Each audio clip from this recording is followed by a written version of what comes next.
Good day mga ka-viewers, maglalagay po tayo ng throttle. Pro-tapper ang rubber handle niya, tapos yung domino yung kanyang throttle.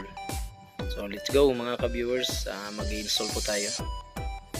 Panoorin nyo lang po kung paano ko i-install yung throttle niya, kung paano ko po ilagay yung throttle niya. So bali may mga sizes po ito, may number left and right.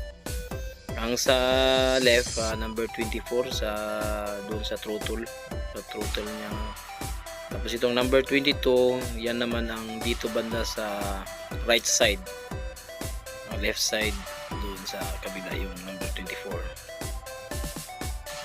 So mga ka-viewers, pa node lang kayo dyan mga ka-viewers. Basic lang to mga ka-viewers, pero dagdag kaalaman na rin din sa